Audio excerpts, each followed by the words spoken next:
Olá, pessoal, como todos vocês estão? Eu espero sinceramente que todos vocês estejam muito bem por aí. Sejam todos muito bem-vindos ao nosso podcast Uma Leitura no Cinema. Eu sou Gisele Santos e eu sempre venho trazer minhas dicas e opiniões sobre livros, filmes e séries.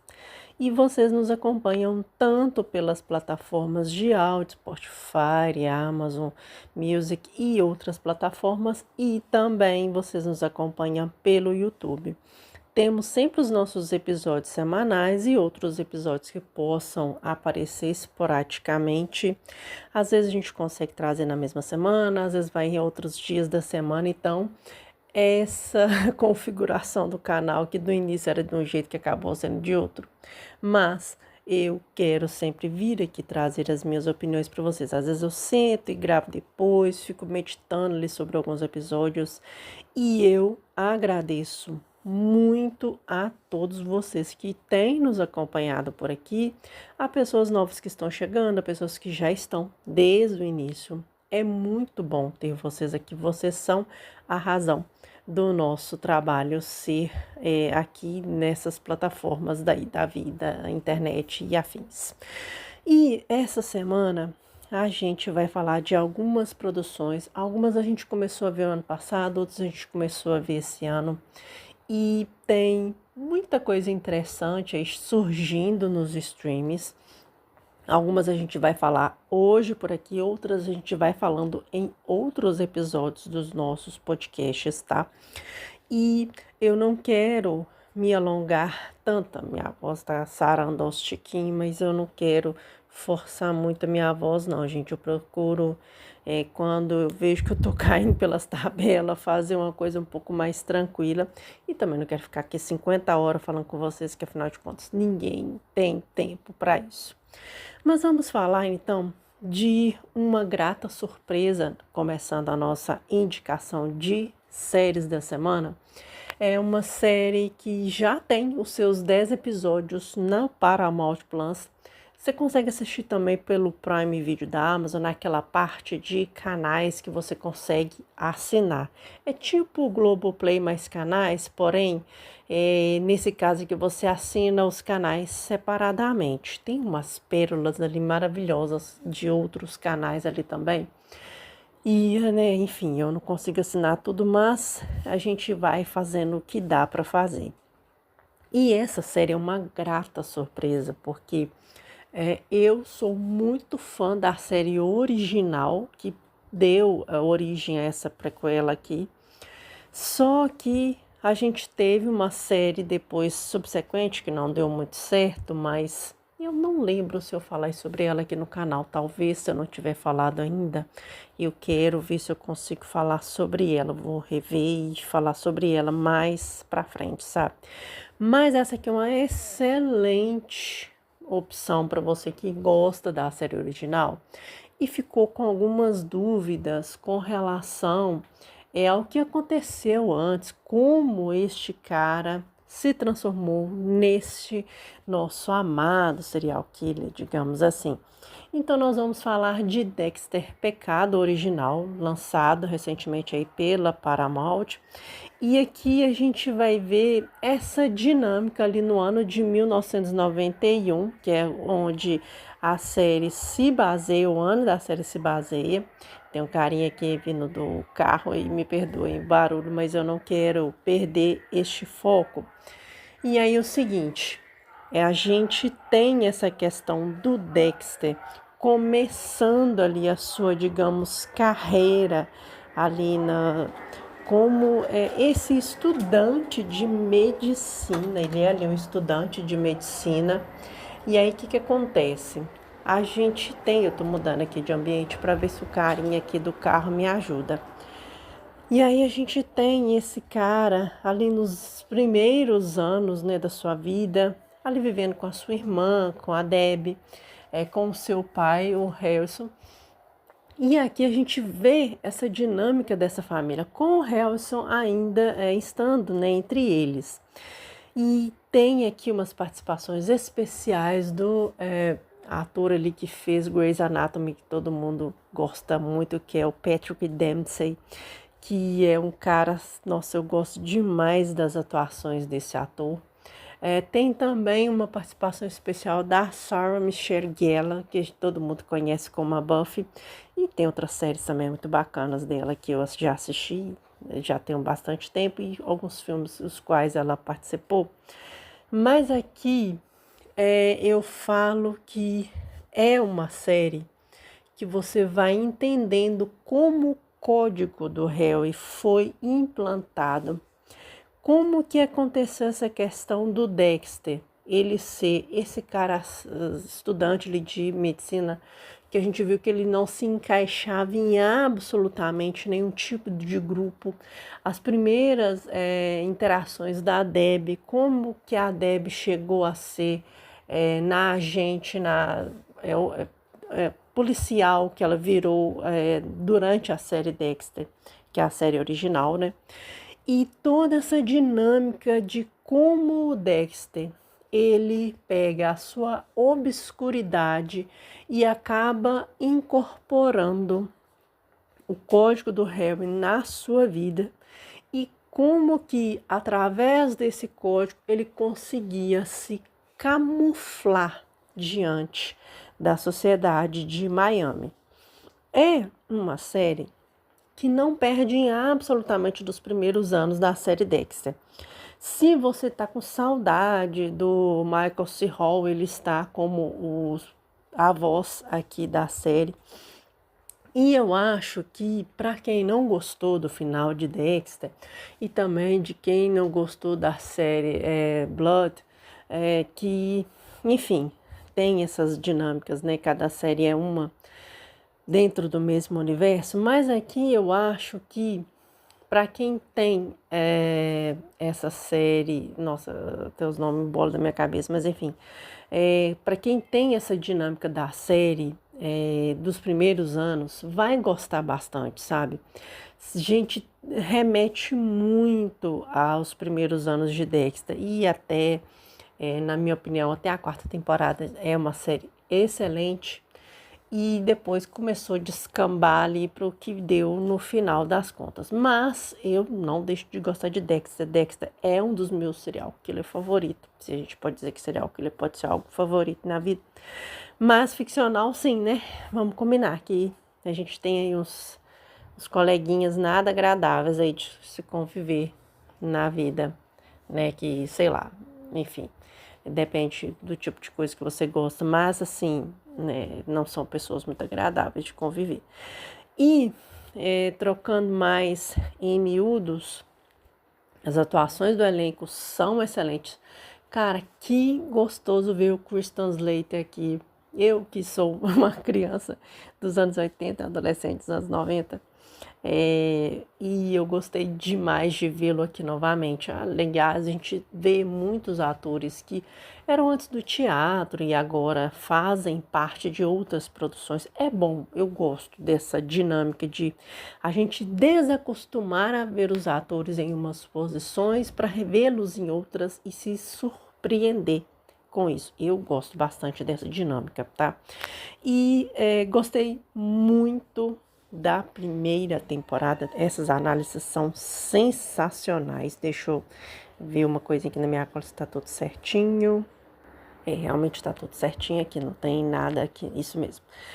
Então, assim, gostei muito da primeira temporada. Essa dinâmica dessa dualidade do Dexter é sensacional. Eu curto muito esse jogo de gato e rato que a gente que ele tem consigo mesmo. E aquelas primeiras fases da vida dele que culminaram no Dexter Morgan que a gente conheceu na série Dexter. Gostei demais e indico muito para vocês. Dexter está renovada para a segunda temporada. Tem já algumas entrevistas dos criadores da série para falar sobre o que pode vir na segunda temporada. Então, vão olhando aí os outros canais que as pessoas têm, muitos criadores de conteúdo falando sobre a série. Eu procuro não me ater a isso. Eu procuro mesmo me ater às análises como experiência. E mais à frente eu não sei, e às vezes a gente pode olhar alguma coisa comentando algumas notícias, mas eu procuro me ater a essas partes que eu acho que são as partes que vocês realmente mais se interessam. Então é isso, são as minhas impressões da primeira temporada de Dexter Pecado Original. Em breve, quando tiver a segunda temporada, a gente pode voltar e falar sobre umas análises, mas num geralzão eu gostei demais da série. Eu acabei chutando um negócio aqui, mas gente, não, nesse caso eu nem vou fazer a análise da primeira temporada, porque aqui a gente já deu uma explanada legal com relação a isso e está lá disponível os seus 10 episódios na Paramount para você acompanhar.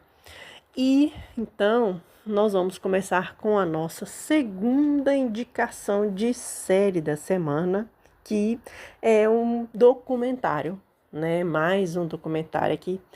É um documentário um pouco mais curto, a gente já falou recentemente aqui no canal sobre a série que envolveu ali a família Carter, né, os irmãos Carter, e essa é uma série que não vou dizer que vai falar exatamente do Backstreet Boys, mas dessas dinâmicas das boy bands aí da época, da década ali de 90, anos 2000, e como isso surgiu. Vocês fazem ideia como que essas boy bands existiram aí na história? Então nós vamos falar sobre algumas dessas boy bands que surgiram aí durante os anos. E nós vamos falar então, eu tive que dar uma parada aqui porque foi estratégico aqui pegar minha colinha. Vamos falar então de Bastidores do Pop, o esquema das boy bands. É um documentário em 3 episódios disponível na Netflix. E aqui a gente vai ver sobre. Eu vou dizer que ele é um empresário em diversos segmentos que acabou caindo ali depois dele ver algumas apresentações de notícias de um grupo, à época ali, finalzinho dos anos 80, início dos anos 90, que era o New Kids on the Block. E esse cara, que é o Lou Pearlman, ele foi um cara ali que ele gostava de investir em diversas coisas. E aí, o que acontece? Então, ele falou assim, bom, já que essa galerinha aqui tá ganhando dinheiro assim, eu acho que eu vou criar uma coisa assim para mim, vou lançar bandas aí da área de Orlando, fora ali de Los Angeles, que é onde o esquema maior, assim, dos grandes artistas da época estavam. Quero pegar uma coisa mais para cá e colocar em bandas, né, que eu posso dizer, bandas mais americanas o possíveis, para estourar e eu faturar um cadinho nesse rolê aqui. Então essa foi a ideia dele, sabe? Então aí a gente viu que ele criou, além do Backstreet Boys, ele criou o NSYNC e outras bandas também. Meio que encaixa com até aquela série que a gente viu também recentemente sobre o P. Diddy, né? O próprio P. Diddy aqui acabou entrando nesse esquema aqui também, mas porém de uma outra forma. A gente já falou sobre a série dele aqui. E essa aqui é um cara assim que ele investiu dinheiro de outras pessoas, né? Que não era exatamente dele em si, ele acabou sendo ali um cara que criou as bandas e que acabou se aproveitando desse sucesso. Na verdade, o NSYNC acabou explodindo primeiro do que os Backstreet Boys. Eles acabaram fazendo mais sucesso na Europa, depois que eles fizeram sucesso nos Estados Unidos, mas assim, nos anos 2000 mesmo que eles fizeram mais sucesso. E aí, assim, a gente foi vendo que como que era esse esquema do cara que queria ser o paizão, o amigo dali dos grupos, é o cara que estimular, não, vão fazer e tal, tal, tal, tatati, tatatá. Só que na hora de pagar, a coisa mudava de figura. Essa série aqui, sabe que série ela me lembra? Aquelas outras séries que a gente já falou assim. É tipo aqueles golpes, sabe? Que as pessoas fazem. Aliás, a Joyce Rodrigues falou sobre uma série que eu espero que ela esteja bem. Ela tava com uns BOzinhos na vida dela e tomara que ela esteja bem. Em breve eu vou ver se eu consigo entrar em contato com ela para ver se ela tá bem. Mas assim, tem esses golpes, assim, por exemplo, daquele cara lá que fazia aquelas ligações tipo trote. Essa também eu quero trazer aqui no canal para vocês. Eu acho que eu não falei sobre ela ainda, se eu não me engano. Mas, assim, sabe, é esse tipo de golpe, tipo aquele do Império da Dor, sabe? Como a gente ainda consegue cair nesse tipo de situação, sabe? É claro que eu falo e eu vou dizer isso neste ano de 2025, que é quando a gente está gravando isso. Vai que você está me assistindo em 2080, 3000, sei lá quanto que isso vai, enquanto isso vai surgir aqui. E assim, a gente continua sendo pessoas extremamente manipuláveis, porque nós vivemos das relações. A nossa vida, ela é uma vivência de relações. E assim, esses caras conseguiam, assim, fazer sim ideias boas, porque vamos combinar, a ideia era boa, né? Vamos lá. A ideia era muito boa, assim, foram bandas que estouraram e hoje algumas ainda estão no ar, por exemplo, o Backstreet Boys mesmo é uma delas. Quando você olha em alguns streams aí de música, você ainda vê músicas deles ainda tocando, pessoas mais jovens conhecendo essas bandas e assim, então não é uma coisa assim ao relento, sabe? A gente sabe que o mundo assim da música e da arte cinematográfica, da arte como um todo, ele é um mundo muito injusto, porque às vezes o que que acontece? Às vezes você tá numa situação em que você, como é que eu posso dizer? Em que você tá no auge, você tá ali no seu momento auge, e aí de repente você não é mais visto, suas músicas não fazem mais sucesso, para quem é ator não é mais chamado para filme, a pessoa tá mais velha, então, não, mas só dá esse papel aqui porque você tá mais velho. Enfim, não é um mundo muito justo. E o sol nasce para todo mundo, mas nem todo mundo consegue aproveitar o calor dele, né? E também tem aquele ditado que eu sempre falo que uma parte do ditado todo mundo lembra, mas a segunda parte ninguém lembra dela. Então, assim, é um cara que aproveitou a onda para surfar, mas que fez bastante cagada, né? E prejudicou muita gente. Muita gente foi prejudicada por ele, muita gente, mesmo depois do falecimento dele, não foram indenizados, né? E ficou por isso mesmo, né? Porque não teve muito o que fazer. Mas é uma minissérie curta, de 3 episódios, tem depoimentos de pessoas que trabalharam com o Lou Pearlman, inclusive integrantes do Backstreet Boys, né? A gente teve aqui o Howie e o AG que falaram no episódio. E tem outras coisas também aqui que você vai vendo outras pessoas que produziram, que trabalharam com ele, que ele como pessoa, ele parecia ser uma pessoa bacana, mas enfim, né? Nem todo mundo que é bacana é realmente tão bacana assim, ou que aparentemente é bacana, né? Mas são duas séries excelentes nessa semana que a gente tem para indicar para vocês. Essa eu gostei muito também, é mais uma indicação. E assim, é uma série para você ver como é essa área artística, como essas boy bands aconteceram. E se um dia você pretende ter a sua boy band, ou se você gosta de cantar solo, para você ter um bom agente, uma pessoa que consiga realmente te dar uma orientação bacana com relação a esse universo que não é tão simples de galgar seu lugar ao sol, já saiba disso de antemão. Impossível não é, mas se você não tiver um bom agenciamento e se você não tiver com a cabeça bacana para entender a pressão que é, infelizmente, você pode sucumbir a muitas coisas, inclusive a fama repentina e outras coisas mais que a gente vê aqui nos programas que influenciam e muito na vida aqui dos artistas. Mas são então essas duas séries que eu quero indicar essa semana para vocês: Dexter Pecado Original e Bastidores do Pop, o esquema das boy bands. Ambas disponíveis nos streamings, a primeira no Paramount e a segunda na Netflix.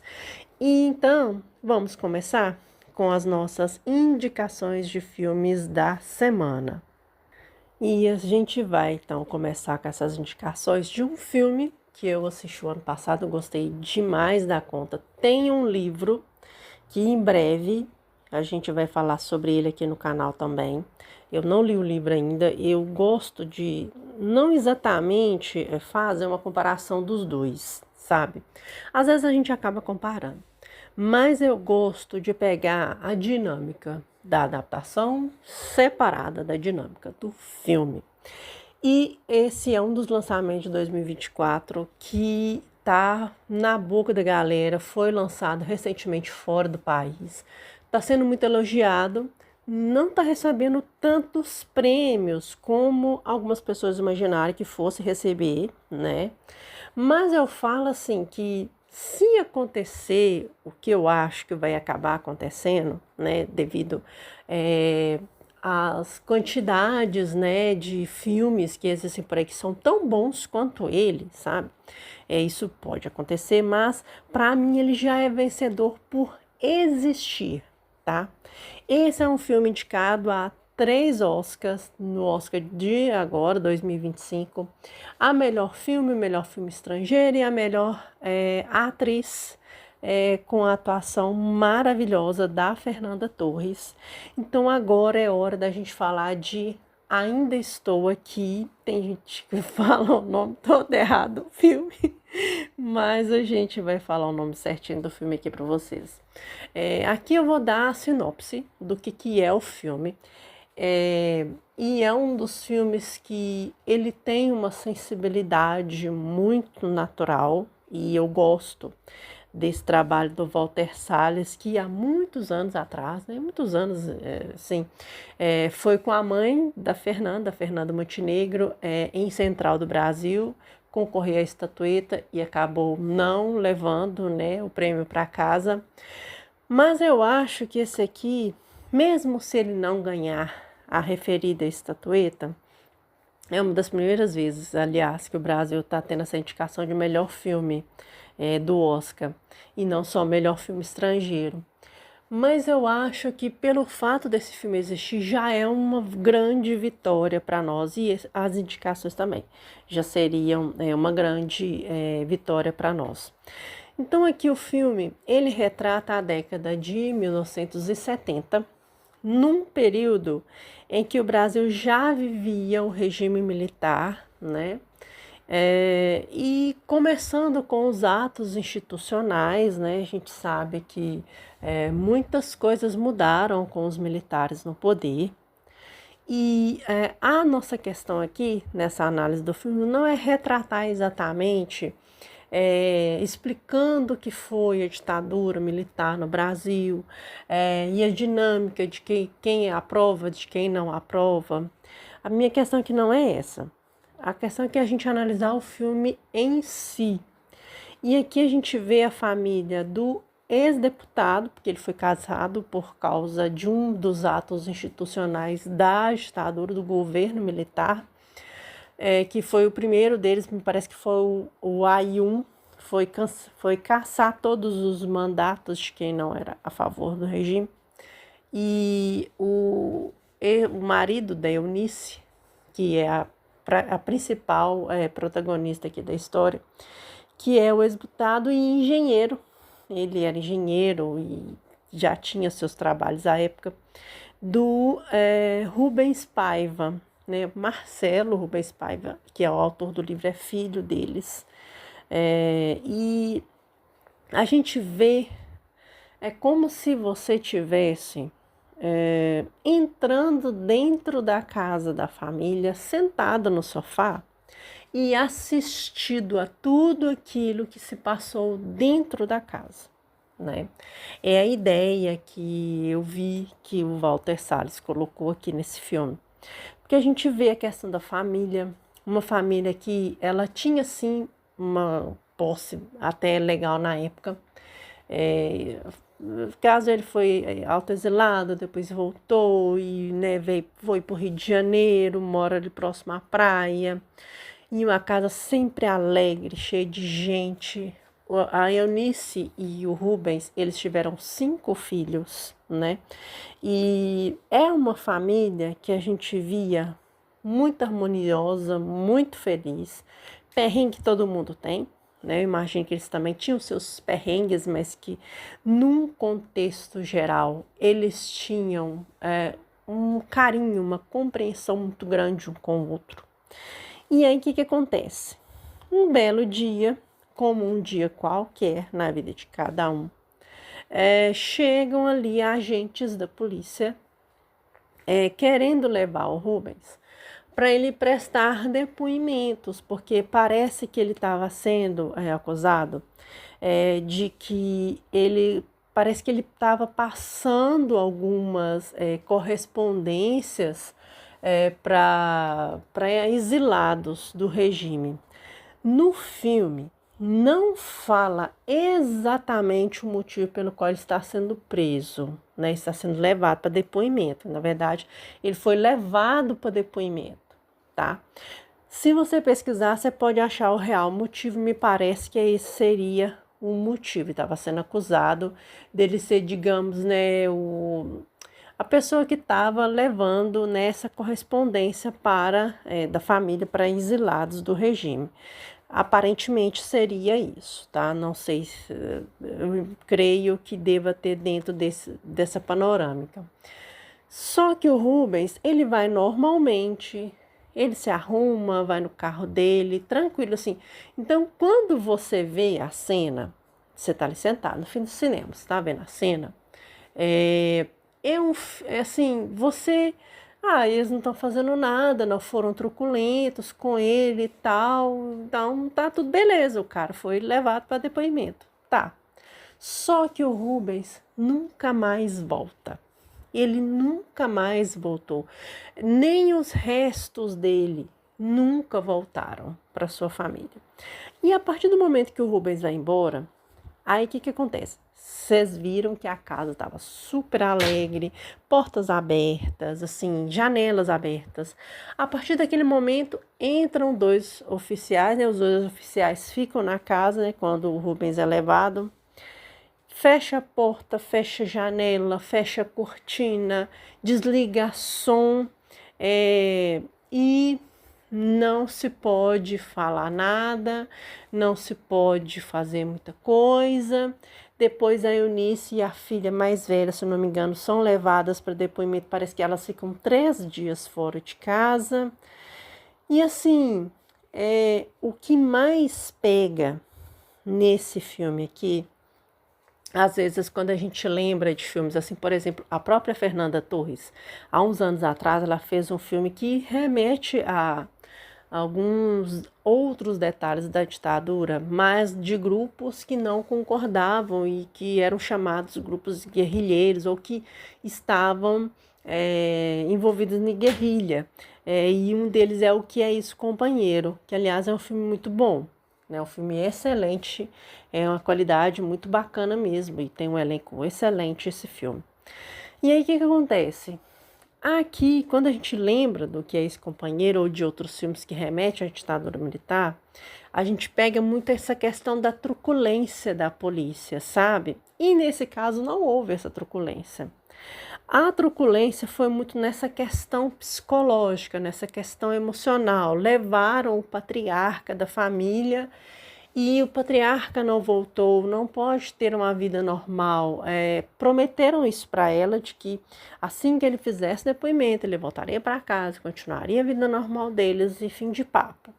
É o que não aconteceu. Então, nesse caso, a Eunice, ela se viu numa situação extremamente periclitante, porque ela não podia falar nada, ela não podia se expor, ela não podia expor para os seus filhos o que estava acontecendo, ela também não podia influenciar os filhos para que eles falassem alguma coisa, e ela teve que aguentar tudo quieta, calada, sucumbindo-se à dúvida, à incerteza, ao medo, porque naquela época quem era o progenitor da casa era o homem, né?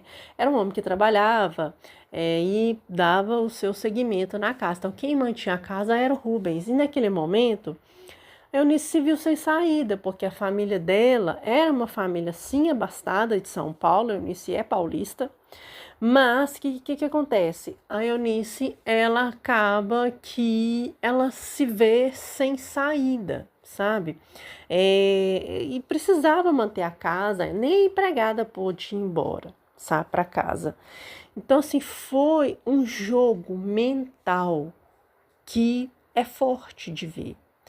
E se você for pensar hoje em dia, quantas mulheres, nem precisa de regime ditatorial para poder dizer isso, quantas mulheres não são caladas, quantas mulheres são mães, são do lar e trabalham fora às vezes e tem dupla, tripla jornada, chega em casa, tem que cuidar da casa, dever do filho e o marido, e isso, e a compra do mês, e as contas pagas.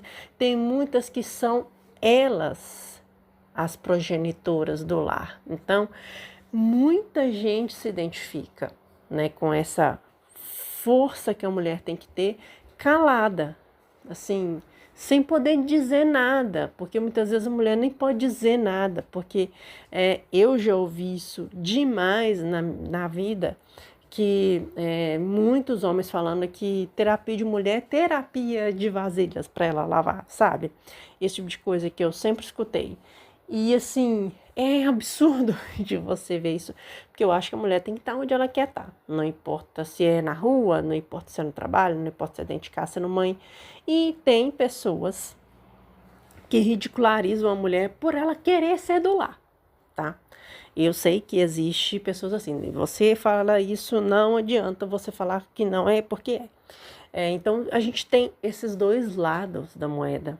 Então, a Eunice acaba voltando para São Paulo e lutando para que se descubra o que aconteceu com o marido. Ela vira advogada, ela se forma em direito e ela se torna uma mulher ativista nos direitos dos indígenas e outras pessoas que sofriam na época. E foi só recentemente que mudaram a certidão de óbito do Rubens, dizendo que ele sofreu dentro de um interrogatório e que veio a falecer. Então, assim, é um filme que ele é tocante, não na questão de que é um filme que fala da truculência da polícia, que não sei o que, mas é um filme que mostra a realidade de uma mulher que ela teve que se controlar emocionalmente e dar dignidade à sua família. É o que acontece todo dia, né? Muitas mulheres aí são vítimas até de feminicídio, porque ela quer escolher não estar mais na relação abusiva e que ela, infelizmente, às vezes fica. Às vezes vocês podem estar achando que eu estou fugindo do assunto, mas eu não estou dentro do mesmo assunto, tá? Porque a gente sabe que não só a mulher, mas como os grupos chamados minoritários aí do Brasil não têm sequer o direito à voz e que muitas vezes as pessoas, pela mulher ser mulher e ela é vítima de abuso, ela tem que se calar, porque a culpa é só dela. A culpa é dela porque a roupa é curta, a culpa é dela porque ela tá com roupa de academia, e não é isso que funciona, gente. Se o mundo ele tem que ser igual para todo mundo, se a gente tem que ter o mesmo direito, então nós temos que falar línguas parecidas. A gente não precisa nem falar a mesma língua. A gente pode falar línguas parecidas. Então é um filme muito envolvente, muito emocionante. Tem uma participação especialíssima nesse filme. E a gente vai vendo a vida de Eunice em esse contraponto entre quando iniciou o filme da felicidade que era a família, e depois no final do filme a gente vê esse contraponto do que virou a família depois de tudo isso. É emocionante, gente. Se você não quis ver por causa do hype do filme, porque todo mundo tava falando, os criadores de conteúdo tudo falando que o filme é excelente, filme maravilhoso, olha, vai lá, tira suas conclusões, como a gente falou semana passada do filme de Emília Pérez. Vai lá, tira suas opiniões e depois volta aqui e me conta o que você achou. Se você está fora do Brasil, vai ver o filme. É um filme que fala da realidade das pessoas. De que muitas vezes a gente, não importa se você é a mulher, se você é o homem, se você é homossexual, se você é um indígena, se você é uma pessoa deficiente físico, não importa, sabe? Você tem a sua verdade e só você conhece a sua verdade. Tá?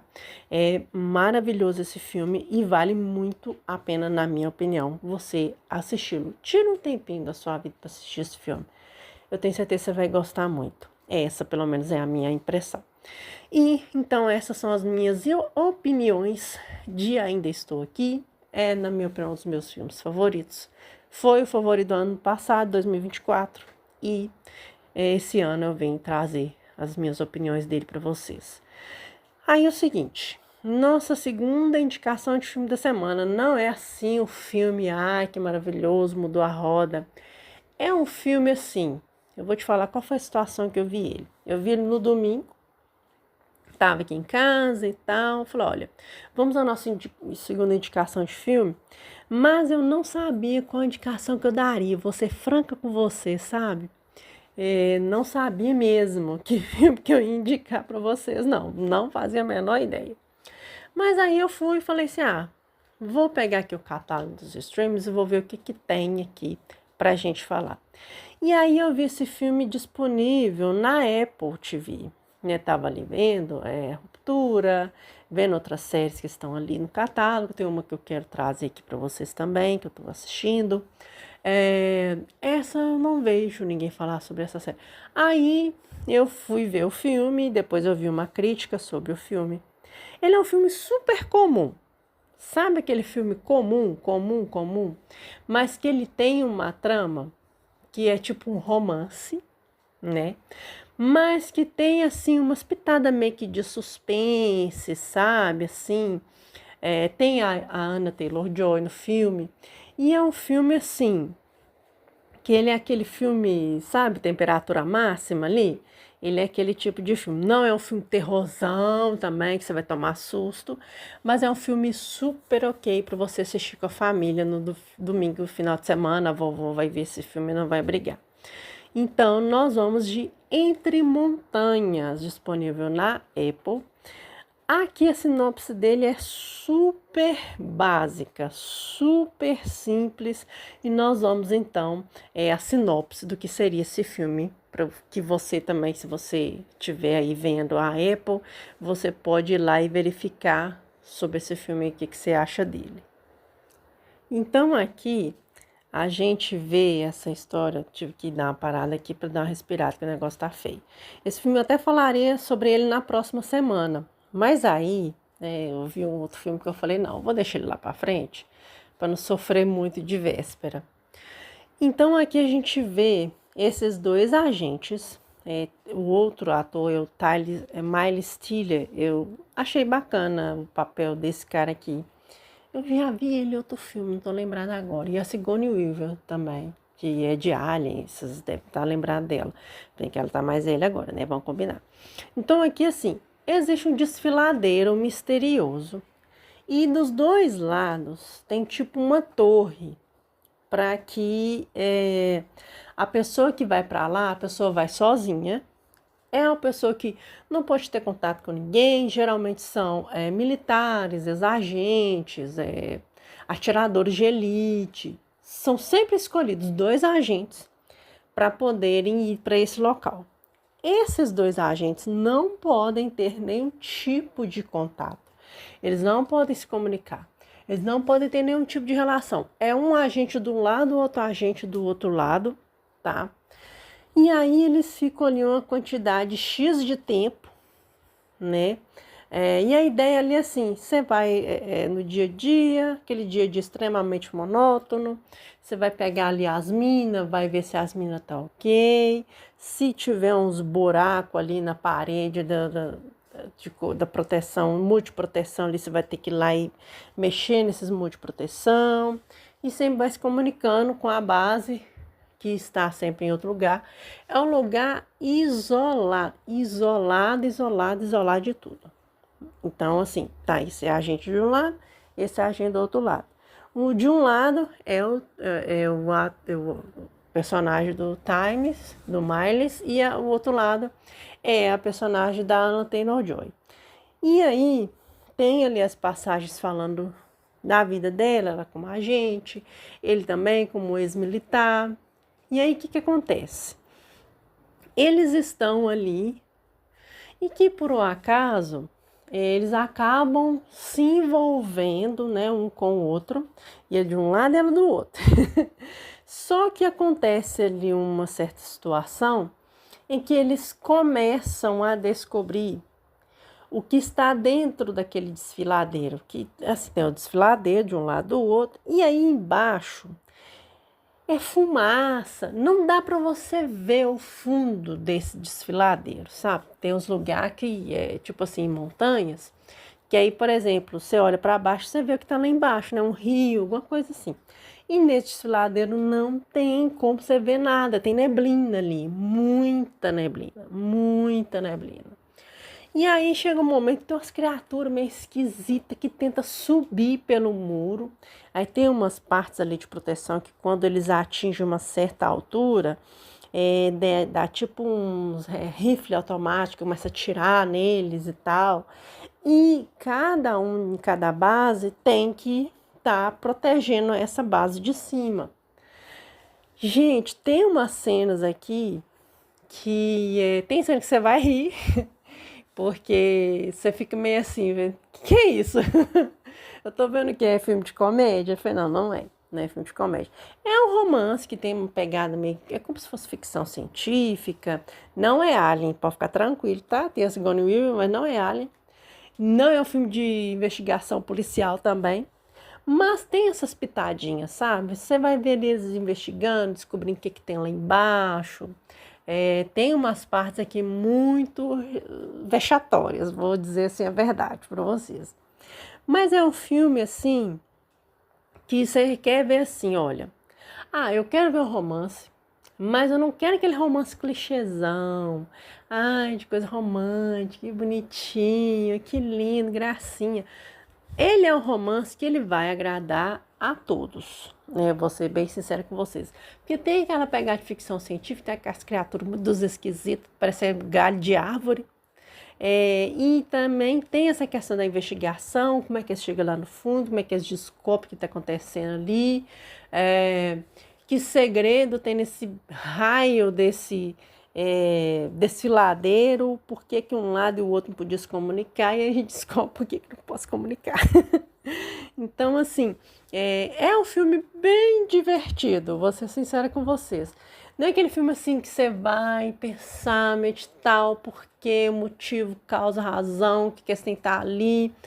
É todo explicadinho, todo fechadinho, todo direitinho. E pelo amor de Deus, Apple, não põe parte 2 desse filme, porque ele não precisa, entendeu? É um filme super ok, super agradável de assistir. Não é também assim, como é que eu posso dizer? Não inventou a roda, mas é um filme assim para você curtir com a família no final de semana, que é um filme diferente para assistir. Então, ele é um filme nesse nível, tá? Eu sei que vocês gostam desse tipo de filme, ótimo, pode assistir, tá disponível na Apple. Você não gostou? Você não é a sua vibe? Você não gosta de filme de romance? Então você pode partir reto, que tem um monte de filme na Apple para você assistir que são excelentes filmes, tá? Mas essa é a minha indicação da semana. Entre Montanhas com a Anya Taylor-Joy, disponível na Apple. Vai lá se for o tipo de filme que você gosta de assistir. Essas são então, as minhas duas indicações de filmes da semana que estão aí nos streams e valem a pena, na minha opinião, para vocês assistirem aí. Já por último, mas não menos importante, vamos então à nossa leitura da semana, que é um livro que eu já li e eu gostei bastante. É o primeiro de uma série também aí que fala desse, vou dizer assim, um cara que não é o Sherlock Holmes, é o contrário dele, digamos assim. E então nós vamos falar sobre ele aqui no canal, que é o primeiro livro da série do Arsène Lupin, O Ladrão de Casaca. Esse é do francês Maurice de Lamblec. Maurice Lamblec. Eu acho que é assim que fala o nome dele, gente. Meu francês é horroroso. Mas, assim, então a gente vai falar um pouco da sinopse, do que é esse livro. É um livro curto, tá? Você lê ele fácil, fácil. É uma escrita, assim, que você vai se envolvendo na história. É super ok, super divertido. Vou trazer, então, para vocês as minhas opiniões sobre ele. Voltando e pegando minha colinha aqui, esse livro ele foi escrito, a história do Arsène Lupin, na verdade, ela surgiu em 1905. Só que aqui ele é como se fosse um Robin Hood, né? Porém, um Robin Hood mais clássico, muito remetido ao que era o Sherlock Holmes do Arthur Conan Doyle. Em breve a gente vai falar sobre ele aqui no canal também, tá? Só que esse aqui, o Arsène, ele é um cara muito parecido com o Sherlock Holmes. Até tem umas partes, né, não exatamente nessa obra, tem umas outras obras ali que lembra, é como se ele fosse derrotar o detetive, mas o detetive ele tem um outro nome. Cara, é muito engraçado. Então, esse é o primeiro da coletânea de 9 livros. E aqui, assim, o Arsène, ele é muito parecido com o Sherlock Holmes. Ele é um cara carismático, um cara gozador, tem cada tirada aqui que você vai rir, tá? E rir mesmo. E tem, assim, essa engenhosidade dos roubos que ele faz. Tem também muito essa questão de como que ele conseguia sair dos lugares. Tem lugar que você olhava ele saindo ali e falando assim, não, ele não vai conseguir sair daqui, não. Isso aqui não é possível que ele vai fazer. Não, La Casa de Papel copiou isso aqui. E, gente, assim, a gente vai vendo ele, assim, se sobressair durante todas as situações, até ele conseguir atingir a atenção desse outro detetive que ele vai aparecer na história. Mas a gente vai vendo o Arsène surgir ali meio que do escuro mesmo, sabe? A gente vai vendo essas primeiras aventuras do Arsène Lupin. Então, assim, na minha opinião, a sinopse dele não é uma sinopse tão complexa, porque como ele é uma série de 9 aventuras, né, a parte do Ladrão de Casaca, a gente vai, assim, aos poucos vendo os outros livros e vai se sobressaindo durante a história do Arsène. Até aqui, deixa eu até pegar o livro aqui pra gente ver com relação à história, só para vocês terem uma ideia, sabe? A própria editora que dá mesmo, sabe? Assim, que o Arsène Lupin é um Robin Hood da Belle Époque. É um Robin Hood bem francês, bem diferente, tem uns gracejos. Ele não é um aristocrata, na verdade ele vive como um anarquista, mas só que ele é um anarquista que vive como um aristocrata. Então, assim, aqui a gente vê, assim, essas primeiras histórias dele, sabe? Tem até uma cartola que ele usa, tem é como se fosse um óculos, né? Mas na verdade não é um óculos. Lembra até muito mesmo o próprio Detetive da Agatha Christie. Essa edição que eu tenho aqui é até da editora Príncipes. Traduzido originalmente do francês. Cara, tem umas histórias aqui muito legais, cara. Vocês vão, assim, se divertir. São várias, essas 9 histórias, sabe? Essas primeiras 9 histórias do Arsène. E é muito legal como ele consegue, assim... Não é que ele vai investigar o crime, por exemplo, qual é o caso do Sherlock Holmes, como é o caso de outros detetives. Ele é o oposto. Ele vai cometer um crime, mas vai conseguir sair dele de uma forma assim magistral. É super divertido. E as histórias, assim, elas não intercalam exatamente uma na outra, elas vão seguindo uma certa sequência. Às vezes, se você quiser ler essas histórias assim, não, hoje eu vou ler uma história, amanhã eu leio outra, e depois eu leio outra. Você vai conseguir matar, não é um livro grosso, é um livro super fino, vale assim a pena demais. Tipo, você gosta desse tipo de filme, tipo assim, da Agatha Christie, por exemplo, do Sherlock Holmes, mas você quer tipo um Robin Hood, não sendo Robin Hood, sabe? Do Dumas. Você quer uma coisa entre os dois, sabe? Então esse aqui é o prato cheio. O Arsène Lupin foi adaptado várias vezes, tem até uma série muito famosa na Netflix, que é Lupin, né? É praticamente como se fosse uma versão aqui do Arsène Lupin, que é uma delícia. Eu acho que eu nunca falei sobre essa série aqui no canal, aliás, eu vou ver se eu falo sobre ela aqui. Mas, assim, são 9 histórias super divertidas, tá? Muito legais mesmo. Você fica preso na leitura. Não é assim aquela leitura cansativa, não são histórias tão longas também. Algumas são, outras não são muito. Mas vale muito a pena essa experiência, tá? Eu curti bastante. Eu até comprei a minha num box, que ele tem mais histórias. Parece que são 2 boxes ou 3 boxes, não sei, disponíveis na Amazon. Eu achei pelo box, ficou um preço bom, eu até peguei ele numa promoção. Nesse box que eu tenho, tem 7 volumes, né, de histórias do Arsène Lupin. E tem, eu acho que um outro box com mais 7 volumes. Eu não tô lembrando exatamente quantos boxes são.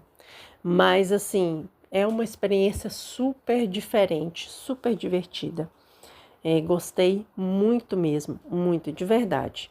Não é dos meus melhores livros da vida, mas assim, uma leitura para entreter vale muito a pena. Então essas são as minhas impressões de Arsène Lupin, Ladrão de Casaco, as suas 9 histórias super engraçadinhas, que tem assim, uma certa genialidade. Lembrando que são histórias antigas e assim, às vezes a gente tem que sempre se basear nessa parte de que, mas a história é simples demais, mas você tem que pensar que a história é escrita lá em 1905, né? Então, não precisa da complexidade que a gente tem agora, né? Tem histórias que o simples e o básico, ele acaba sendo a melhor escolha. Muitas vezes você não precisa ficar tendo esses livros cascudos também, para você ficar se lendo e se estapeando depois, querendo descobrir o mistério da história, tá? E esse aqui é um deles e tá muito bem escritinho, muito gostoso de acompanhar. Gente, e é isso. Essas são todas as nossas indicações da semana. Na semana que vem eu vou falar sobre o filme que eu ia falar essa semana. Eu optei por trocar assim aos 49 do segundo tempo. Mas esse aqui, nossa Deus, eu precisei trocar porque não dá não. Esse outro filme eu gostei mais. Mas é isso então, gente. Essas são as nossas impressões da semana. Muito obrigada para você que está nos acompanhando. Eu peço desculpas aí se tiver dado algum barulho, alguma coisa assim, o áudio não tiver ficado legal, mas porque, né, assim, a gripe vai embora às vezes e às vezes não. E tem os barulhos, carro do pão, carro do não sei o que fica passando aqui na rua. E eu falei assim, olha, se eu não gravar isso agora, eu não vou gravar depois. Então, essas são as nossas impressões. E em breve, eu quero comentar uma coisa aqui com vocês.